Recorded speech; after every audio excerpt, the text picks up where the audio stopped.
From the Deep Eddy Vodka, KSON Stagecoach Studio. How unfortunate. I never even offered you a drink, Mr. Conlee. Anything to drink? Water? Soda? I'm fine. Deep Eddy Vodka? Okay. No, thanks. John Conlee, great honor to meet you and talk to you. Thank you for being here with us My today. pleasure. And welcome to Stagecoach. Thank you. You don't happen to have any deodorant with you, do you? No, I left it back at the room. I realized I did the same thing, and I was just like, oh, I'm going to talk to a legend, and I'm like, oh. I think you're fine. Okay, good enough, good enough. I think we'd know. All right, well, sir, you come from not only a terrific, legendary country background, but you come from a very hardworking background. I'm from the Midwest and spent my share of time on a dairy farm. Oh, yeah. And you put in a lot of hard work before you went into music. Yeah, dairy farm is 365, 24/7. So is, you know, one of the things we did on our many different operations on the family farm was we had 1,000 hens at one time. Sold eggs door to door every Saturday, but chickens, that's another 24/7 type of deal. But we did everything on the farm, hogs, cattle. I still operate the farm in Kentucky that I was raised on. Have a few cattle and cut a little hay there. I'll never forget giving the vacation to a farmer, because as you said, it's 365 it's all the time. twice a day to a dairy farmer. They never get a break. Right. And it was a gentleman that my husband was working for, and he had never had a vacation in his life. And his wife was from Hawaii. Oh, yeah. And after we had, my husband had worked with him for a while, he's like, you really need to take off. And so for the first time in his life, for 2 weeks, we took over his dairy farm for him so that he could go to Hawaii. It was an amazing. And I'll bet he didn't know what to do with himself either. He probably did. Right. No, I'm sure he was like, He still woke up, you know, or the same time in the morning, I'm sure. Absolutely. Yeah. And Absolutely. an interesting path that you took before you got to music. When checking up, I mean, you were a mortician. Right. Still am. I don't do it anymore, but I renew my license every year.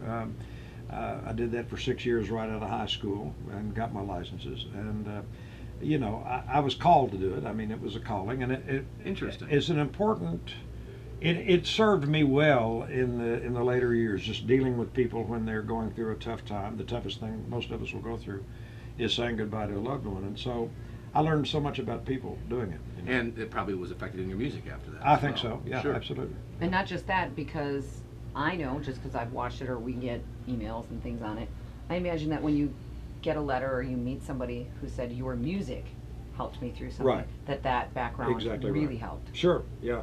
You know, I used to pass people on the street, and still do. There are still people who come up to me in my hometown who remember my days in the funeral home. Maybe we helped their family, and they don't forget you for that. They don't forget that help you gave them in that time. John Conlee, our Stagecoach guest. Have you been out and done any sightseeing yet? Have you gotten anything to eat? There's plenty of food, something to drink. I just finished with the catering tent just a few minutes ago. Okay. It's great food. Everything's good. And yesterday we got in early, so the night before, so I got to hook up with some San Diego family. That I've got a bunch of cousins that are mostly around the San Diego area, and we met halfway down around Temecula and had something to eat and got to catch up just a little bit. What part of San Diego? Oh gosh, I can't. They're all over. Okay. I mean, there Some were 15 lakeside. Right. Right. So, and that's yeah. not all of them. Right. Oh, you must have had a great night then. Oh, it was great. Yeah. That's great. Yeah. How are your kids? Everybody's fine. Yeah. Right. 2 daughters who are presenting us with the grandsons. We have 3 grandsons, 12 down to 5.5, and then and my son, he's bringing up the rear. He hasn't started down the grandchild or the child train yet, but it'll leave the station some of these days, I guess. So, John Conlee, I'm a first-time grandmother. My grandson just turned 1. 1, all right. Which is 1, and I would like you to rewrite Backside of 30 to Backside of 40. It is upgradable. Take you it do from that? me to the ensuing decades. I'm now the backside of 60, and not for much longer. It'll be on up to the 70 before too long. Right. I would love that, though. I would be my mantra for There sure. you go. John Conlee at Stagecoach. Thank you for joining us and making time for us this afternoon. My pleasure. Great to see you. And hope.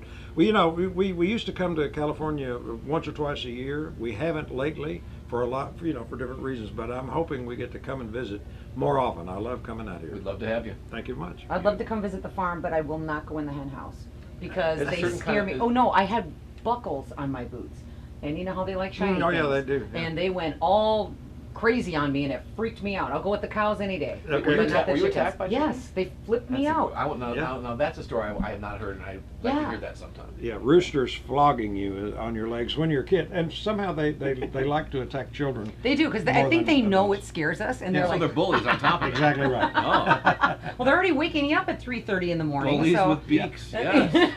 Absolutely, Good bullies thing. with beaks. I like All right. it. It's great to meet you. Thanks for coming Thanks. out. Thank you so much. Bye bye.